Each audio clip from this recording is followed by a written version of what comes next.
when we are conditioned in this body. Prabhupada used to give the example. Let's say you have glasses and the glasses are red in color. How will you see everything? Red. Right? This white wall will look red. Right? And as long as you have the glasses, then whatever you try to do, everything is going to look reddish thing. So that's like the conditioning of this material body. We are encased in this body. Right? We don't have a choice. At this point of this, till we become transcendental.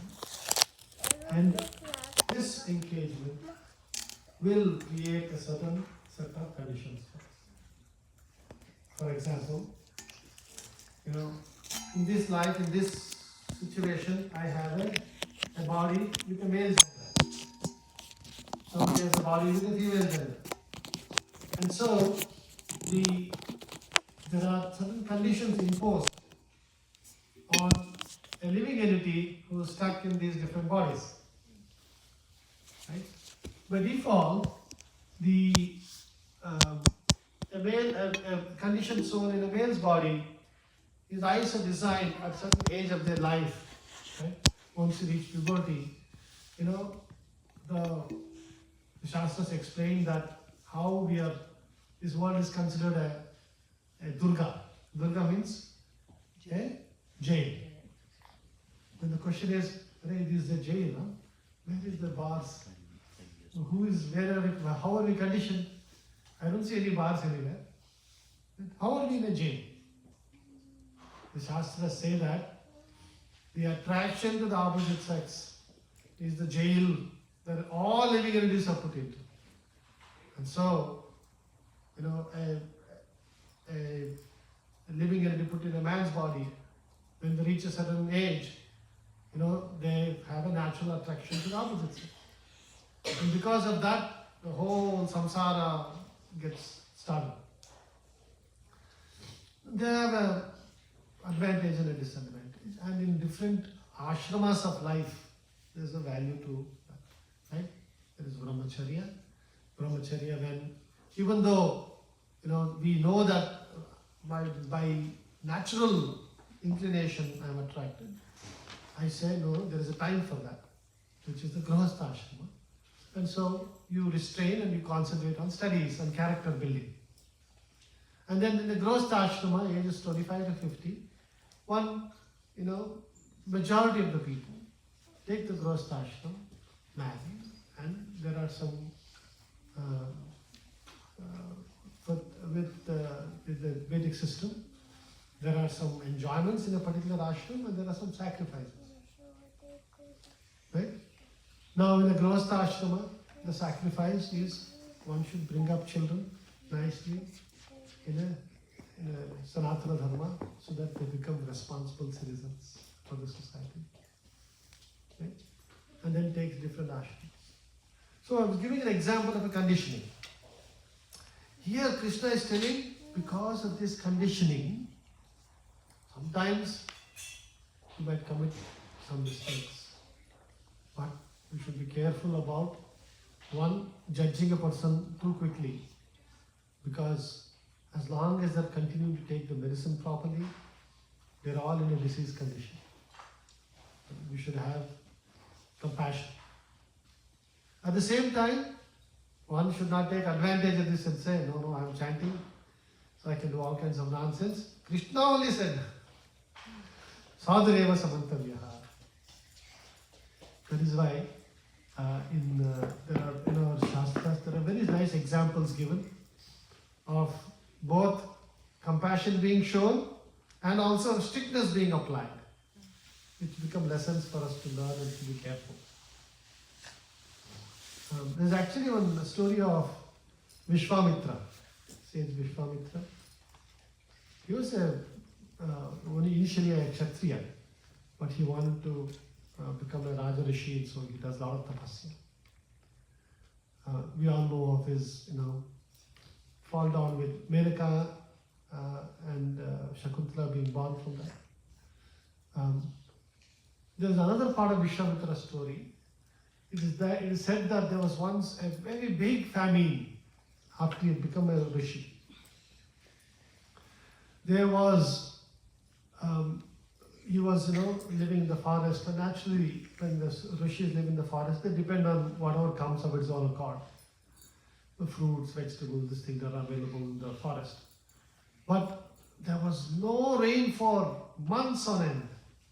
There was no food available at all. And people were dying in big numbers. He was famished. He had not eaten for many, many days. And it reached a point where he didn't know if he was going to live because of his extreme malnutrition. Then he suddenly comes across a Chandala who is eating dog's meat. In the Vedic tradition, dog's meat is not considered, even among the meat eaters, is not considered a high standard of even it's considered lower of the low standards. Let's put it that way. And Vishwamitra was so famished that he begs the Chandala, please give me some meat so that I can save my life.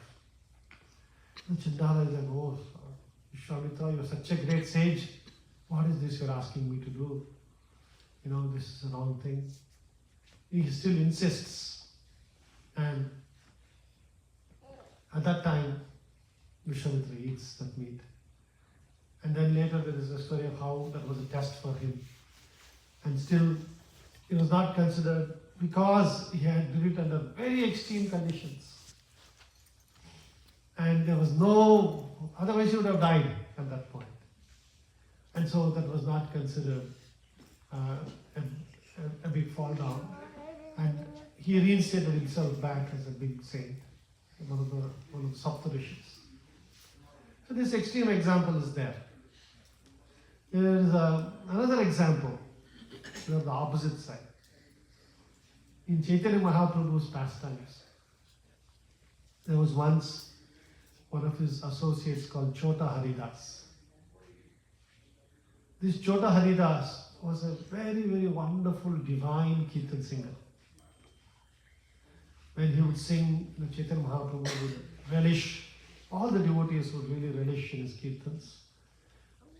And he was also a very strict sannyasi. And he was quite famous for his dedication to his vows. Once what happened,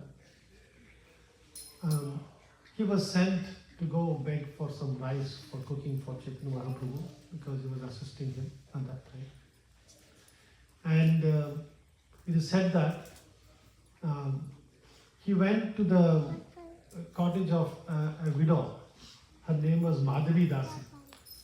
She was a very famous devotee of the Lord.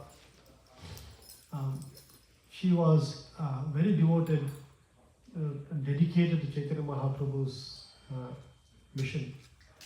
And so, even though she was a widow, in the Vedic tradition,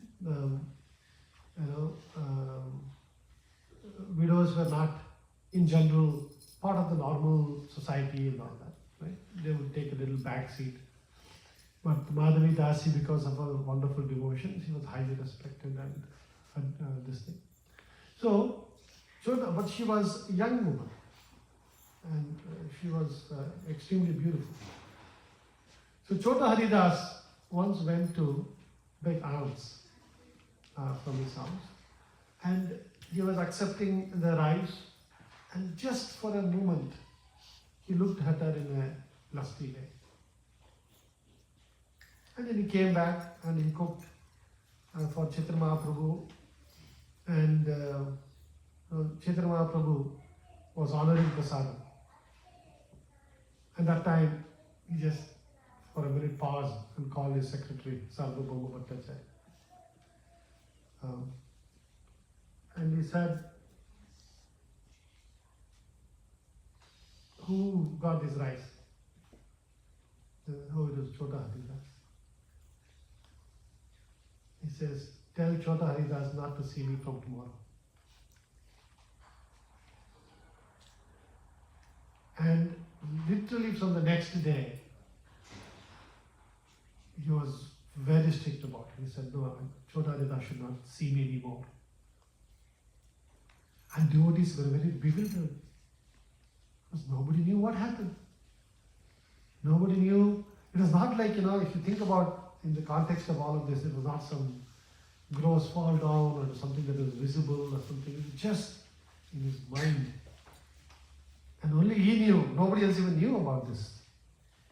But Chaitanya Mahaprabhu, obviously, being the Lord himself, could sense this. And he wanted to set a high standard for sannyasis. And he said no. And then many devotees tried to intervene on his behalf. They would come and request. He must have done something, because they don't know what he has done also. Chaitanya Mahaprabhu would not tell them. He must have done something, please forgive him. He is very repentful. And he was fasting for many days. He is fasting like this, and he's not coming. Please forgive him. Then once, in fact, Chaitanya Mahaprabhu got so angry with him. He told his close associates, you decide whether you want him or you want me. That strict he was. And he would never this thing. In fact, it so happened that Chota Haridas, he went to the confluence of the Ganges and he drowned himself. He committed suicide. And then Chaitanya Mahaprabhu, some next day, devotees came and told Chaitanya Mahaprabhu. And Chaitanya Mahaprabhu said, it's okay, it's good for him. That was the strictness with which Chaitanya Mahaprabhu dealt in this situation. And later it is said that Chota Haridas attained his transcendental form and he would come and sing to the Lord, to Chaitanya Mahaprabhu in the night. And Chaitanya Mahaprabhu continued to enjoy listening to his kirtans like that. But just imagine the extreme nature of his dealing, because he was a sannyasi. So we see that, the Shastras are very this thing about it. Chaitanya Mahaprabhu himself, there's another story which illustrates his compassionate nature. And again, all these examples show how in this material world, as Prabhupada is telling, there are some conditional activities. The most important thing for us is to take the medicine. Read, chant, practice spiritual life. This other example is of Chaitanya Mahaprabhu's brahmachari assistant. Chaitanya Mahaprabhu goes on a pilgrimage tour of South India. He goes all the way, starts at Puri, goes down to all the centers over there, even goes to Tirupati, Kurmakshetra, Udupi, and all that, and comes to Maharashtra, then comes back to Puri. The whole South India tour he does. And while he was going on this tour, there was, the devotees said, Chaitanya Mahaprabhu, it's not good for you to go alone. Take one at least assistant with you. And it was decided that his brahmachari assistant Kalidas would go with him. And so Kalidas accompanies Chaitanya Mahaprabhu through all this entire, many months this trip takes. You can imagine walking from place to place. You're starting from, Puri, which is on the east coast, then going all the way down. Every single goes all the way to Rameshwaram and then comes back up and Trivandrum. It goes all the way, comes back. Because all those places existed in those days. So while he's coming, he said that, he was actually in Karnataka, and then he was coming between Karnataka and Maharashtra, somewhere in the border there. Chaitanya Mahaprabhu stays in a place, and he was surrounded by gypsies. There are some tribal gypsies in India, even now, to this day, who are very nomadic in nature. They just go from place to place. They don't stay in a place like that. Unfortunately, this gypsy brand was known for thievery and all kinds of illegal activities. And so this Kalidas, he gets ensnared by one of the gypsy women. And unfortunately, he gets ensnared by her and then he falls down. Chaitanya Mahaprabhu comes to know about this and he is quite upset. And then he sends word for the gypsy this thing and said, what has happened, send my assistant back. And those gypsies, the people were not willing to agree. They said, "Oh, nothing doing, he's with us now, you go away." Then it is said that Chaitanya Mahaprabhu took on the form of Narasimha. Full, if you imagine, he's a sannyasi, shaven head and this, and with the danda and all that. But then he became very furious and he attacked the gypsies and beat them up and killed many of them. And they all ran away in fear, leaving Kalidasa. And then he pulls Kalidasa and says, "Come back." And then Kalidasa is very repentful. And he is repentful and he comes back to the service of Chaitanya Mahaprabhu. And after that, Chaitanya Mahaprabhu does not say anything. And then after that, many months they travel together, comes back to Puri. But once when he is back in Puri and he is back to his normal services, then all of his other assistants are back to assisting him. At this time, one day, he calls his close associates and says, then he narrates this incident. Till then he had not even told about this Kalidasa. He says it is okay, it was an accidental fall down, but I cannot have him be my assistant. And I want him to go to Nadia, which is Navadvip, and preach over there. And he sends him off on a mission to preach over there. So another example, there is an accidental fall down, and Chaitanya Mahaprabhu doesn't give him up like that. He goes and listens, brings him back and gives him service, and then still engages him in preaching. So that is why in the Vedic tradition, there is a recognition of the frailties of human nature, especially in Kali Yuga. See, these are all, Chaitanya Mahaprabhu's pastimes are just 500 years old. And in Kali Yuga, so I keep telling devotees, it said in the Shastra that in Kali Yuga, when you think of something sinful, you don't get a reaction. Only in Kali Yuga. But when you act sinfully, you get reaction. If you were all in Satya Yuga, when you think of a sinful activity, you get reaction. I keep telling devotees, what is our situation? If we were in Satya Yuga, we were always in sinful activity. Because Kali Yuga is not the unfortunate truth is that we are not some exemplary people here. That's why we are born in Kali Yuga. We are a little bit sinful people. That is why we are in Kali Yuga. Satya Yuga, all the living entities who are born in Satya Yuga, their focus is spiritual emancipation. They are pure at heart and they are focused. That's why the process for Kali Yuga was also very strict. 60,000, 80,000 years they used to do tapasya. They used to live in the forest and do tapasya and all that. In Kali Yuga, we are conditioned souls of compromised situations. Right? The world is so much full of sinful activities. That is why a more sublime and simple process is given. The process of chanting Hare Krishna, which can purify even the most fallen souls. There is this beautiful story of Jagai and Madai in Chaitanya Mahaprabhu's pastimes. Nityananda Prabhu used to go around and do door-to-door sankirtan. They used to go and induce people to please chant the holy names of the Lord, and they would call them, to come and practice. And once he heard there is this Jagai and Madai in our town who were very, very sinful. It is said that they were so papishta, there is not even a sinful activity they have not done. They were such bad this thing. They were always drunk. They were woman hunters. They were eating meat. They were, gambling and plundering the wealth of everybody. Troubling everybody in the society. It is said that they were very, very sinful like this. So on once,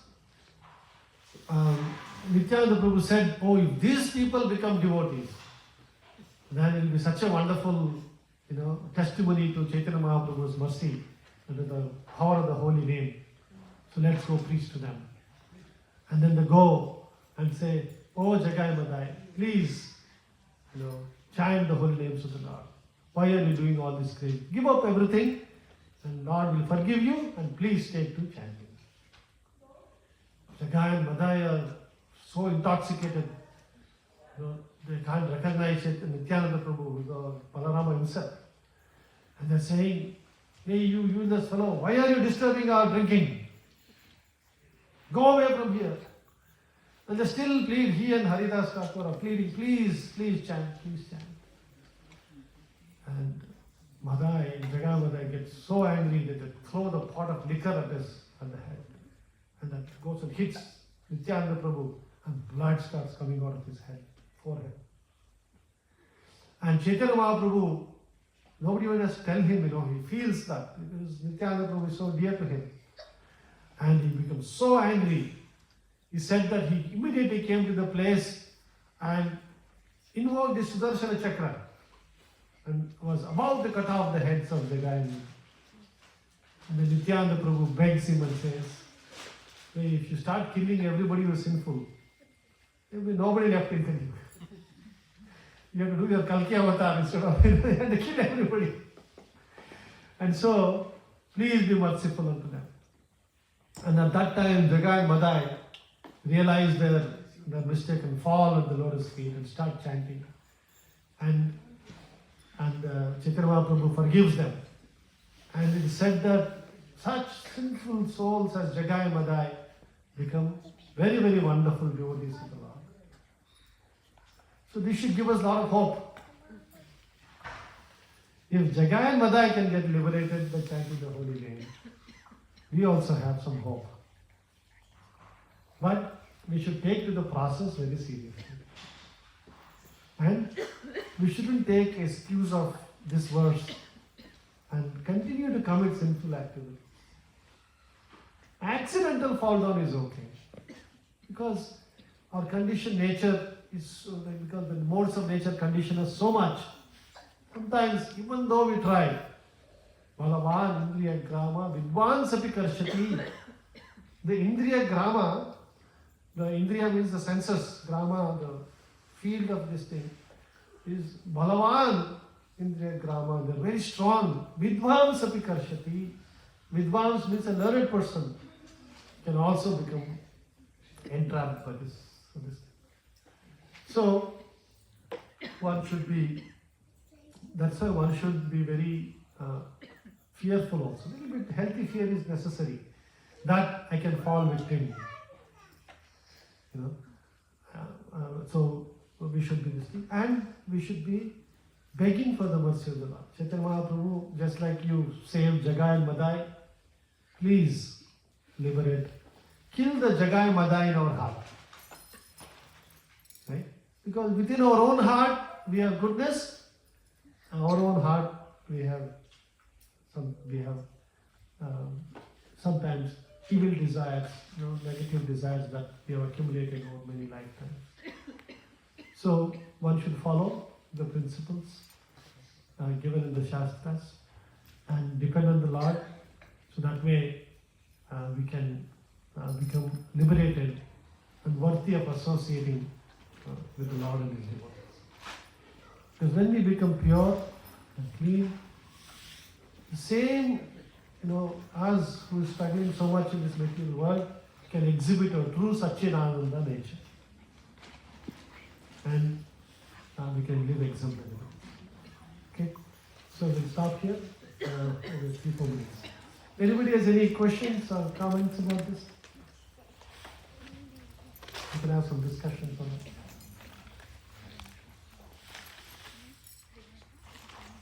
So what happens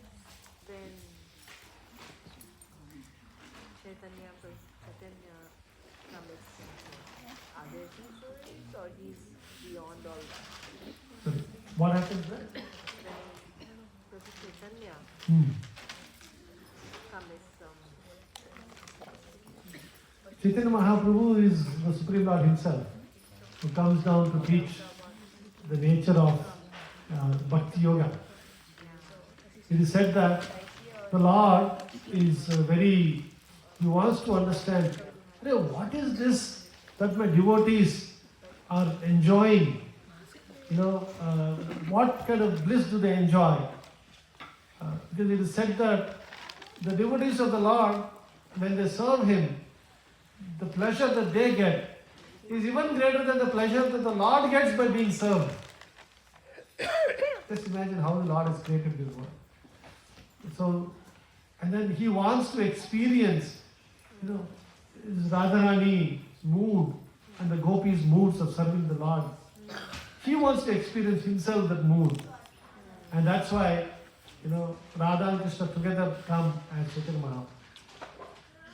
So, Chaitanya Mahaprabhu lived a very exemplary life. But he gave different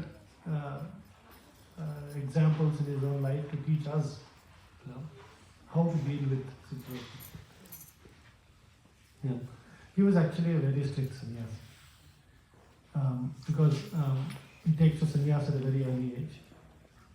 And then he wouldn't even meet King Prataparudra, who was the king of that area, who was a big devotee of the Lord. And he wanted to meet him and serve him. But Chaitanya Mahaprabhu would never allow Prataparudra to even to come near, because he said he's a pound and shilling man. He's a king after all. He's a man of his material the opulences. As a sannyasi, I can't even see him that strict. There's a whole story about it. So, I think the main thing for us to learn is that we have to have some healthy fear, and we should take the medicine. That is the only thing that will help us. When we take the medicine, it will purify us from inside out, and we will also start exhibiting divine qualities that are described in the Shastra. Any other questions? Hare Krishna, Prabhu. Yeah. Thank you so much, Prabhu. So some people have no understanding of that they have negative propensities, nor they have taste for the bhakti path at all. So is there no chance for them to elevate themselves at all, because they're going down further, right, Prabhu? See, that's how these laws of karma are created. The unfortunate reality is that, it's a very, laws of karma are actually meant for creating normal order in society. Right? Just like, why do we have the police? Why do we have jails? Why do people get arrested when they break the rules? So that the rest of us, if there are, small percentage, 2%, 3% are criminal mentality, the rest of the 97% should not suffer because of that. Right? You come over here, you park your car there, you go back, somebody has broken into it and stolen it. It is not an enjoyable way for us to live. And it's not that that person is also being benefited from the stealing. Right? They're doing these things, and then they're doing other criminal activities, and then they're implicating themselves. And they're also suffering. So similarly, in this material world, the laws of karma are created because there are living entities who have unfortunately developed sinful. It is said that dharmena hina pashubi samanaha. If you do not follow the principles of dharma, you will act very similar to an animal. In an animal society, there are no big rules and regulations. Might is right. Whoever is the strongest. But what happens? Today your might is right. After a few months, few years, you become weak. Nobody remains strong forever. Everybody has to become old. Then they have to face the negative consequences of being in an animalistic society. Right? In animal society,